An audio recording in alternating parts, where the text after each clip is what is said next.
Gracias, muchas gracias. Muy buenos días a todas y a todos, las amigas y amigos, compañeros, compañeras aquí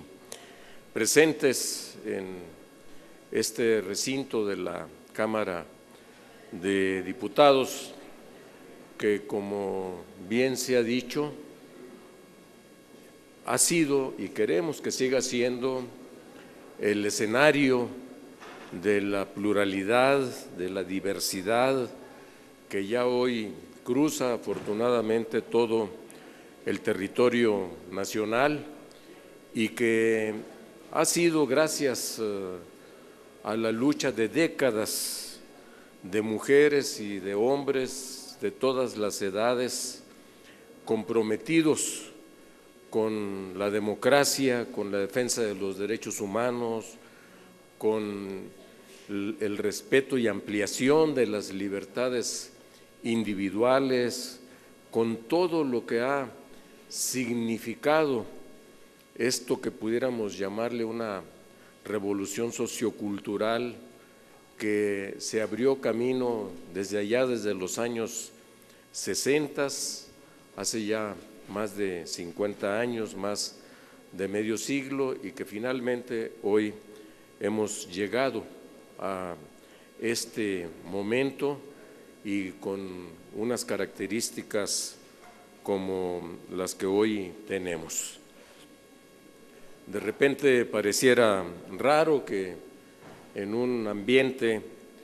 como el que se vive en estos tiempos en la Cámara de Diputados, me refiero a estos tiempos porque estamos casi a mitad de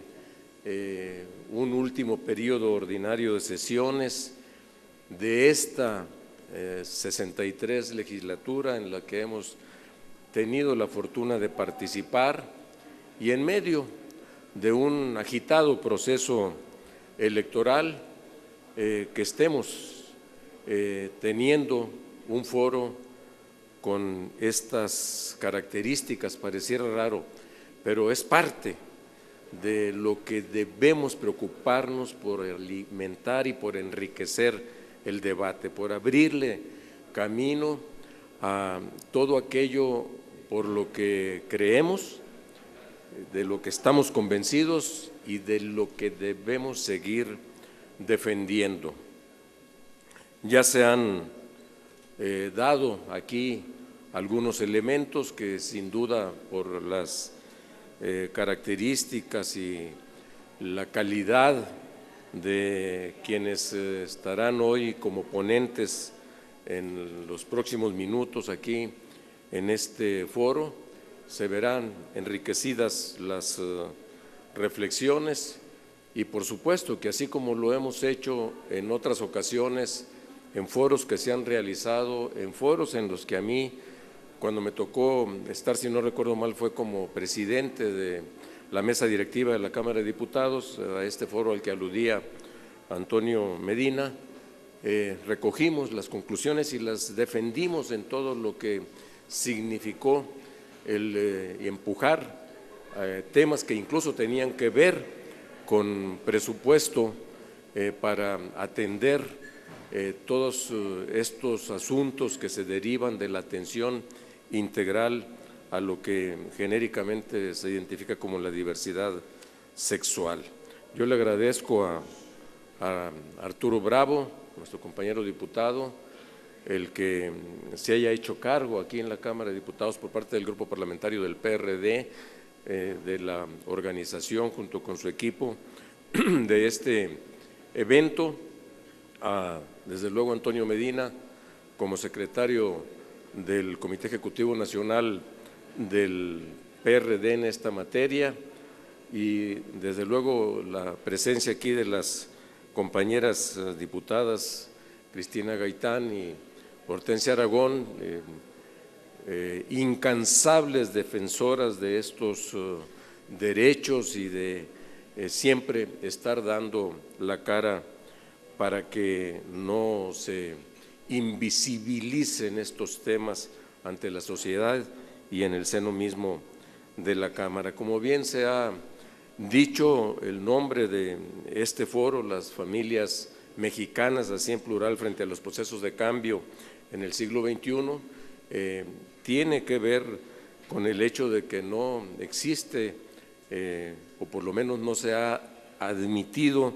una definición así de la familia, entre comillas,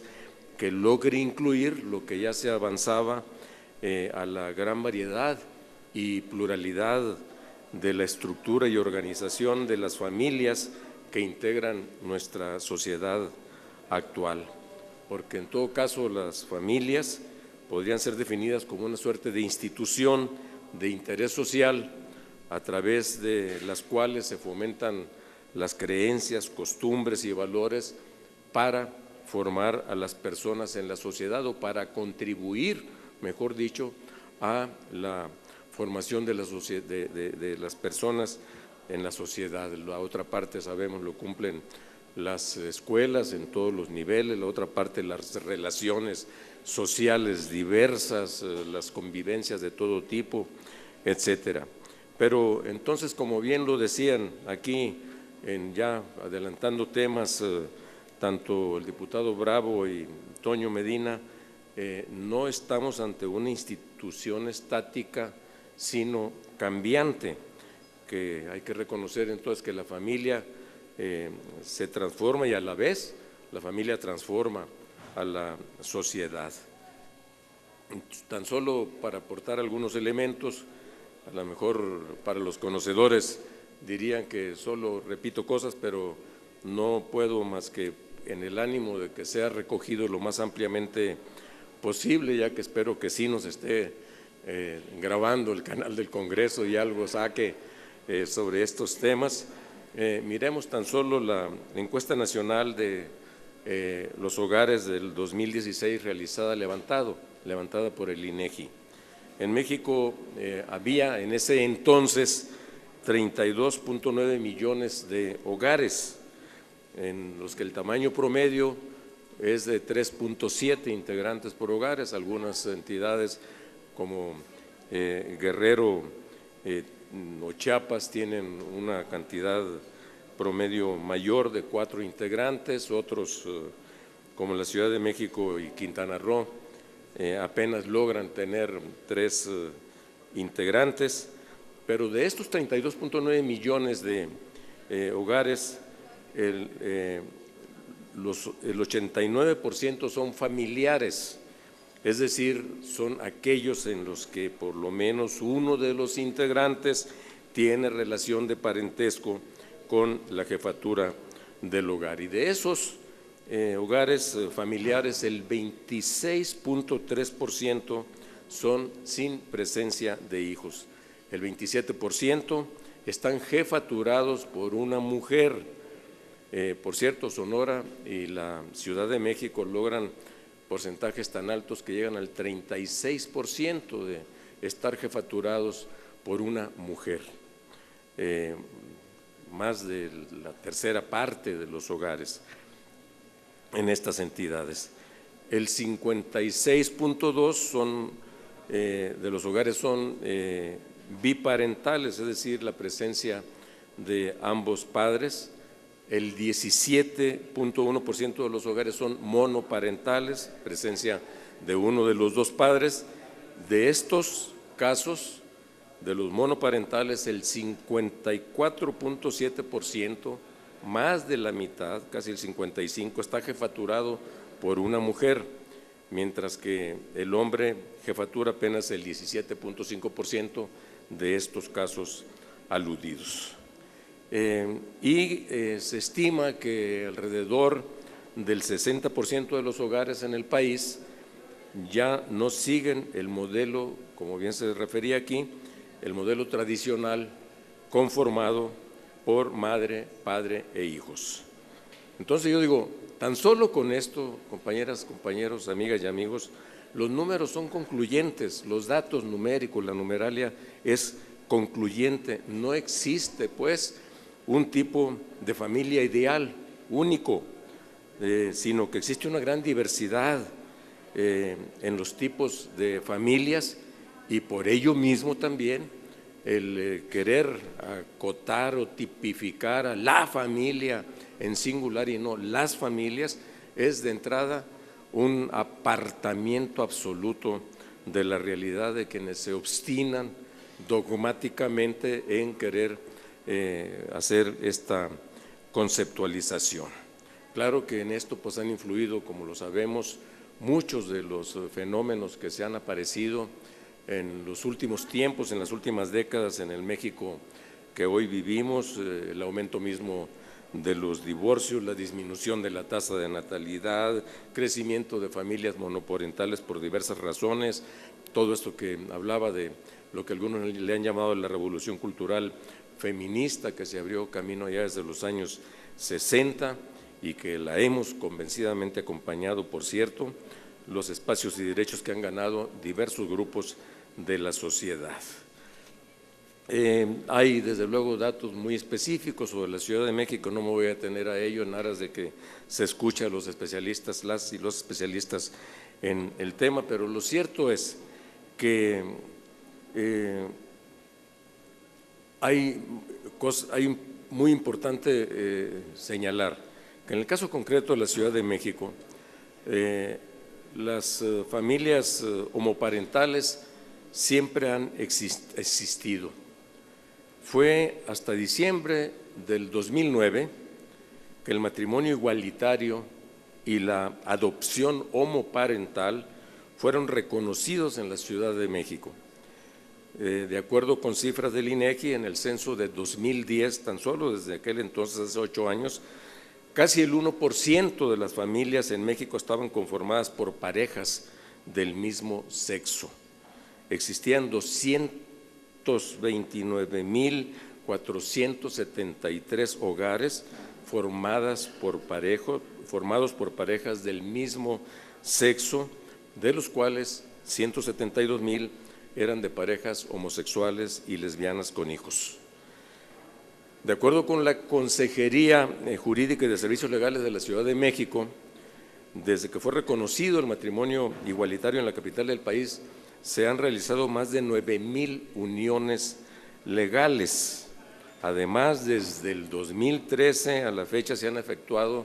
17 adopciones por parte de familias encabezadas por parejas del mismo sexo. 9 de ellas correspondieron a parejas conformadas por 2 hombres y 8 a parejas conformadas por parejas de mujeres. Y además hoy tenemos, como resultado de la realización del Congreso Constituyente de la Ciudad de México y la elaboración de la Constitución, que en el artículo 11 de la Constitución de la Ciudad de México, en su artículo titulado Ciudad Incluyente, reconoce en igualdad de derechos a las familias formadas por parejas de personas LGBTI, con o sin hijas e hijos que estén bajo la figura de matrimonio civil, concubinato o alguna otra unión civil. Entonces, es muy importante que ahora, por cierto, de cara a los procesos electorales que están en curso, estas consideraciones, estos debates sean parte de las reflexiones. Hay quienes pareciera increíble que suceda, pero sucede, llegan a decir candidatos que a partir de un discurso retrógrada e intolerante están tratando de convencer a la sociedad de que existe un solo modelo de familia, como Mikel Arriola y como se dice por ahí ya coloquialmente, como ya saben quién, que nunca se atrevió, por cierto, a meterse a legislar sobre este tema cuando fue jefe de gobierno de la Ciudad de México, y no fue sino hasta después que esto sucedió gracias a presiones de la sociedad civil y de nosotros mismos, que se resisten a entender justamente esta realidad. Y todavía plantean, para acabarla de amolar,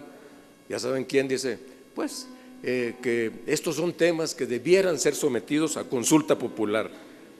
Los derechos adquiridos por la sociedad, por por toda su diversidad, por los grupos que componen nuestra pluralidad y diversidad, no pueden ni deben ser sujetos de consulta popular, son derechos adquiridos y no hay que renunciar a ellos, y por lo tanto entonces hay que tener todo esto muy presente a la hora de entrar a decidir, mucho menos asumir que nos vayan a elaborar por ahí o nos quieren elaborar una suerte de constitución moral, como se llegó a plantear, pues como si la moral fuera única o será solamente la del que pretende establecerla como línea y contenido central de esa Constitución. Entonces, son muchos los temas, yo lo sé, los van a abordar ustedes, estoy seguro que con mucha profundidad, y van a enriquecernos también nuestra propia visión sobre los considerandos, y desde luego que yo estoy seguro que los vamos a abordar, los vamos a tomar y hacerlos nuestros, porque serán resultado de este debate, de estas participaciones. Reitero mi reconocimiento por la realización de este foro. Muchas gracias a todas y todos los que van a participar como ponentes o como asistentes y participantes de diverso tipo de este foro, y desde luego que les deseo el mayor de los éxitos en estos trabajos. Felicidades y muchas gracias.